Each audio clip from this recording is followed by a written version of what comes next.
नमस्कार दोस्तों, स्वागत है आप सभी का हमारे YouTube चैनल एटी अकेडमी पे। दोस्तों, जैसा कि आप सभी को मालूम है कि CDPO का एग्ज़ाम हो चुकी है प्रीलिम्स की।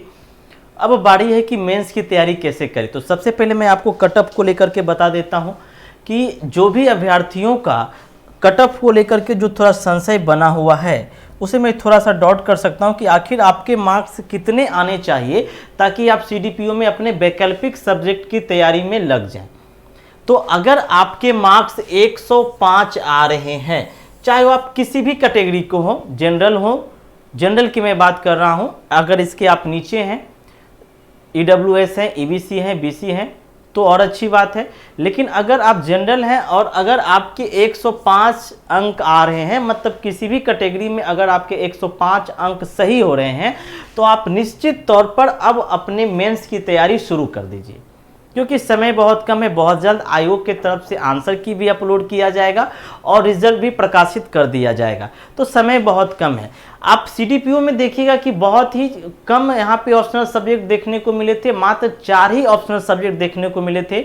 LSW, होम साइंस, सोशोलॉजी और आपका एक साइकोलॉजी, 4 ही ऑप्शनल सब्जेक्ट यहाँ पे थे, जिसमें से बहुत सारे विद्यार्थियों ने जो सबसे ज़्यादा सब्जेक्ट लेने वाला विषय रहा है वो LSW रहा है। होम साइंस भी बहुत सारे स्टूडेंट ने सब्जेक्ट का चयन किया है और काफ़ी पहले से, यानी कि जब फॉर्म आया था उसी समय से काफ़ी सारे स्टूडेंट हमसे जुड़े हुए हैं होम साइंस को लेकर के, क्योंकि होम साइंस के संदर्भ में सबसे बड़ी ये बातें हैं कि इनके जो नोट्स हैं या प्रीवियस ईयर के मटेरियल्स हैं, टेक्स्ट बुक है, वो बहुत ही रेयर है, मतलब बहुत ही मुश्किलें से मिलती है ना। तो ऐसे में जिनका होम साइंस वैकल्पिक सब्जेक्ट है उनको सचेत रहना चाहिए। और होम साइंस की तैयारी कैसे करना चाहिए, तो आप इसके लिए हमसे जरूर संपर्क करिए, ठीक है। हम अपना नंबर आपको बता देते हैं। हमारा नंबर है 7909014952।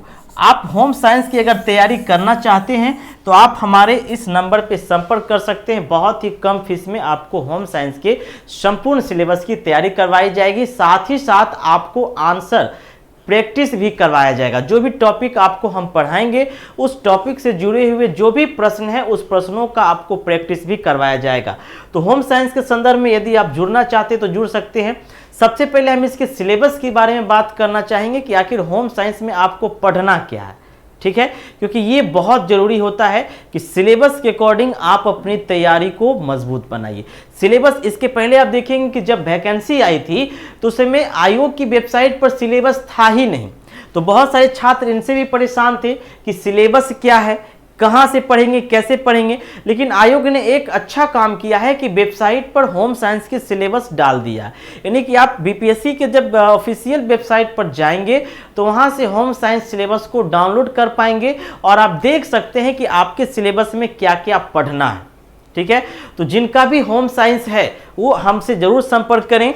आइए देखते हैं सबसे पहले कि आखिर इस सिलेबस में आपको क्या क्या दिया हुआ है और आपको क्या पढ़ना है ना, क्योंकि सिलेबस आप जब तक नहीं समझेंगे आप अपनी तैयारी को अच्छे ढंग से नहीं कर पाएंगे। सिलेबस एग्जाम के लिए बहुत ही महत्वपूर्ण होता है, ठीक है। चलिए,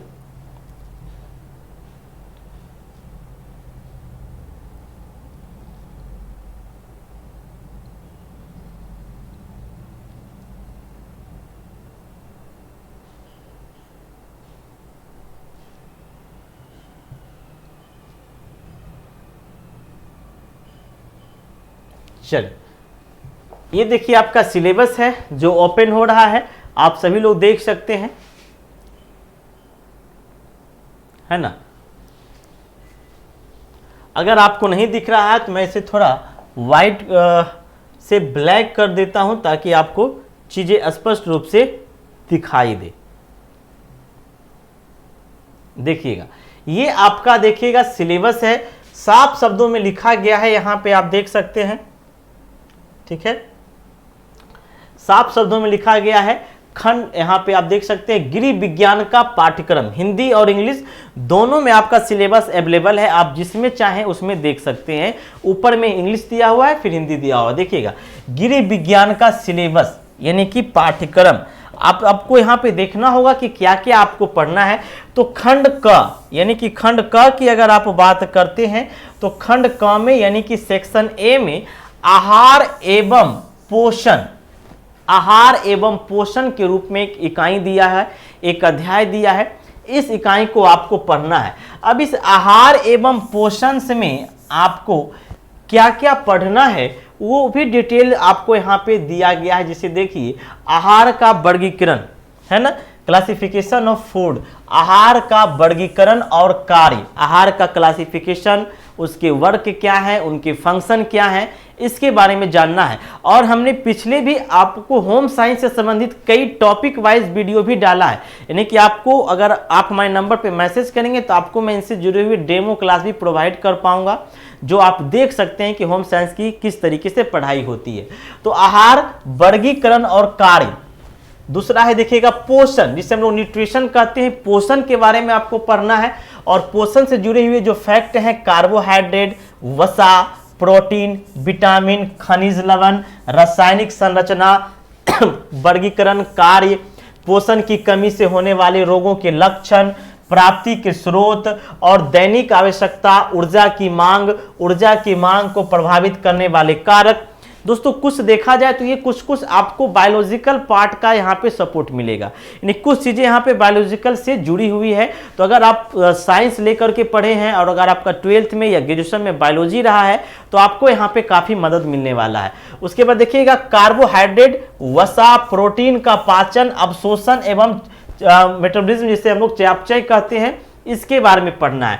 फिर देखिएगा आपको भोज्य समूह के बारे में पढ़ना है ना। और कौन कौन भोज्य समूह, तो निम्नलिखित भोज्य समूहों की संरचना, रासायनिक संगठन और पोषण, मूल्य, अनाज जैसे अनाज और दालें, फल और सब्जी, दूध एवं दूध से बने पदार्थ, वसा एवं तेल, मांस, मछली, अंडा, पेय पदार्थ और मसाले, इन सभी चीजों को बारे में पढ़ना है। तो आपने देखा होगा कि बहुत इंटरेस्टिंग सब्जेक्ट है, बहुत ही मजेदार सब्जेक्ट है और ये चीजें आपको अच्छे से समझ में आएगी, क्योंकि आप हर एक का लाइफ जो होता है ये होम साइंस से जुड़ा होता है। खास करके लड़कियों का, महिलाओं का होम साइंस का मतलब ही होता है गृह विज्ञान, यानी कि जो आप अपने गृह के अंदर सारी चीजों को देखते हैं, सज्जा सजावट से लेकर के खान पान तक, यही आपका गृह विज्ञान है, होम साइंस है। तो ये आपके लाइफ स्टाइल से जुड़ा हुआ है। तो ये बहुत ही मजेदार सब्जेक्ट है और मुझे विश्वास है कि अगर आप हमारे इस कोर्स से जुड़ेंगे तो और भी मजा आने वाला है इस सब्जेक्ट में। अब देखिएगा भोजन पकाने की विधियां हैं, भोजन पकाने की विभिन्न विधियों के बारे में पढ़ना है। भोज्य पदार्थों के पोषक मूल्यों पर उनका प्रभाव पढ़ना है। फिर खाद्य संग्रहण, यानी कि खाद्य को कैसे संग्रहण करना चाहिए, उनका कैसे संरक्षण करना चाहिए, इसके बारे में आपको पढ़ना है ना। फिर आपका देखिएगा दूसरा बहुत ही छोटा सिलेबस है, आप देख सकते हैं। फिर आपका खंड ख है, यानी कि सेक्शन बी है। सेक्शन बी में आपका बाल विकास जुड़ा हुआ है ना, जिसे हम लोग चाइल्ड पेडालॉजी भी कहते हैं, बाल शिक्षा यानी कि बाल विकास जुड़ा हुआ है। और यह भी काफी इंटरेस्टिंग सब्जेक्ट है। अगर आप सीटेट की तैयारी किए होंगे, बीएड किए होंगे, तो यहाँ पे आपको देखने को मिला होगा। तो यहाँ पे बाल विकास में आप देखिएगा कि बाल विकास की प्रकृति, महत्व और उसके क्षेत्र के बारे में पढ़ना है। फिर जीवन की वृद्धि और विकास, यानी कि वृद्धि क्या है, विकास क्या है, इसके बारे में पढ़ना है। सामान्य सिद्धांत, विकासात्मक अवस्थाएं, जो आपका विकासात्मक अवस्थाएं हैं आप लोग पढ़ते होंगे, बाल्यावस्था, किशोरावस्था, यौवनावस्था, प्रौढ़ावस्था, उसके बारे में पढ़ना है। उसके बाद फिर देखिएगा नवजात शिशु की देखरेख, कैसे आप नवजात शिशु की देखरेख करेंगे, जन्म प्रक्रिया काल के दौरान देखरेख, है ना, स्तन पान कैसे करवाना है, ये सारी चीजें आपको देखने को मिलेगा। काफी इंटरेस्टिंग सब्जेक्ट है ये। विकास के प्रकार, है ना, टाइप्स ऑफ डेवलपमेंट, विकास के प्रकार को देखना है, चाहे वो शारीरिक विकास हो, मनोवैज्ञानिक विकास हो, सामाजिक विकास हो, क्रियात्मक विकास हो, इन सभी विकास के बारे में देखेंगे। फिर है शैशवा काल के सामान्य रोग निवारण प्रबंध, मतलब जो शैशवा काल है, बाल्यावस्था में जो रोग होते हैं, जो हम लोग बाल्य अवस्था में रोग बहुत सारी देखते हैं, बीमारी जो होती है, जैसे ब्लू बेबी सिंड्रोम हो गया, और भी बहुत सारे ऐसे डिजीज है, उनके बारे में पढ़ना है। ठीक है, निमोनिया हो गया, इन सभी के बारे में आपको पढ़ना है। तो काफी छोटा सिलेबस आप देख सकते हैं, मुश्किल से 1 2 3 4 5 आपके टॉपिक्स खंड ख में देखने को मिलेंगे। अब है आपका देखिएगा खंड ग यानी कि सेक्शन सी में आपका है आहारिकी, यह भी आपका आहार से ही जुड़ा हुआ है, यानी कि आहार का कैसे आयोजन करना चाहिए, आपका मैनेजमेंट किस प्रकार से होना चाहिए, ये पढ़ना है। उसके बाद जीवन चक्र के विभिन्न अवस्था के दौरान आहार कौन से जीवन चक्र में, यानी कि जो आपका जीवन चक्र है, जैसे कि महिला गर्भवती की स्थिति में, है ना, प्रसव की स्थिति में, प्रौढ़ावस्था की स्थिति में, बाल्यावस्था की स्थिति में, शैशवा काल की स्थिति में, इन सभी स्थितियों में आपकी आहार का क्या प्रयोजन होना चाहिए, क्या मैनेजमेंट होना चाहिए, इसके बारे में पढ़ना है। फिर आप देखिएगा आहार चिकित्सा का सिद्धांत, आहार में कैसे चिकित्सा का उपयोग आप करेंगे, विभिन्न स्थितियों में बीमारियों के बारे में पढ़ना है। ये सभी आपको सेक्शन सी में पढ़ना है। और ये बस आप देखते हैं सेक्शन सी आपका समाप्त हो गया और ये आपका लास्ट है सेक्शन डी, यानी कि आपका खंड घ। इसमें भी बहुत कम चीज आपको पढ़ना है, गृह प्रबंध, यानी कि आप होम मैनेजमेंट, कैसे आप अपने घर को मैनेजमेंट करेंगे, घर की सज्जा सजावट का किस प्रकार से ख्याल रखा जाएगा, किस प्रकार में आपको किस चीज़ों की सजावट करना चाहिए, पर्दा कैसा होना चाहिए, खिड़की का पर्दा कैसा होना चाहिए, दरवाजे का कलर किस प्रकार का होना चाहिए, ये सभी आपको यहाँ पे देखने को मिलेगा। फिर गृह प्रबंध की प्रक्रिया, यानी कि जो प्रोसेस है उसको देखना है। पारिवारिक साधन, आप लोग साधन को देखना है, सोर्सेस जो है उसको देखना है। साधनों का प्रबंध, आप सोर्स का मैनेजमेंट कैसे करेंगे उसके बारे में देखना है। फिर धन का प्रबंध, जब आप पारिवारिक हैं, घर से जुड़े हुए हैं, तो धन का प्रबंध करना भी एक बहुत बड़ी समस्या होती है, क्योंकि आप लोग देखते हैं कि परिवार अगर अत्यधिक खर्चीली होती है तो धन का संचय नहीं हो पाता है।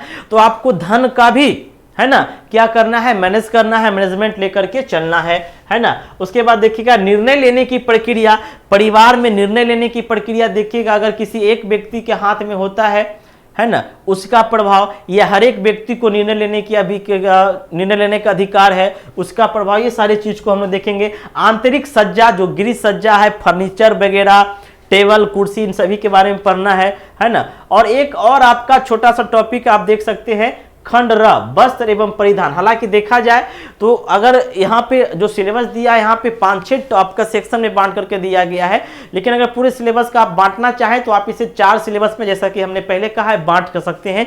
ये सभी आपका उसी का पार्ट में आ जाएगा, ठीक है। तो आप देखिएगा वस्त्र रेशा, यानी कि वस्त्र किन किन रेशों से बनाई जाती है ना, ये धागे, रेशे, बुनाई, ये सब के बारे में पढ़ना है। खंड च में देखिएगा आपका बाल मनोविज्ञान है, जैसा कि हमने कहा कि ओवरलैप करके अलग अलग कर दिया।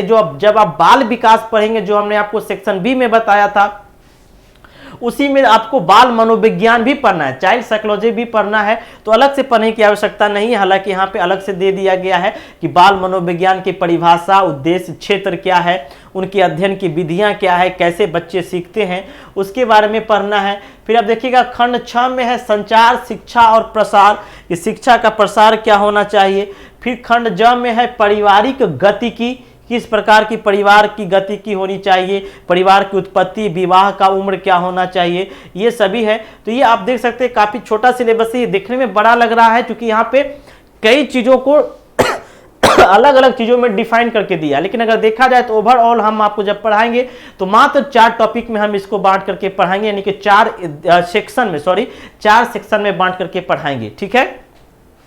तो ये बहुत छोटा सिलेबस है। मेरे ख्याल से अगर आप 2 महीने इसकी क्लास करते हैं कंटिन्यू, तो 2 महीने में आपका होम साइंस के पूरे सिलेबस समाप्त हो जाएगा।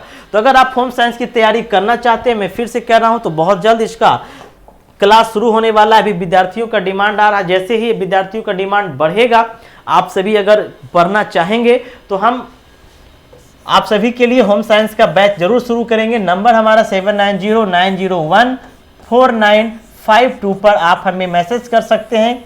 इस कोर्स को ज्वाइन करने के लिए बहुत ही कम फीस में आपको ये होम साइंस का सिलेबस, साथ ही साथ आंसर राइटिंग प्रैक्टिस भी करवाया जाएगा।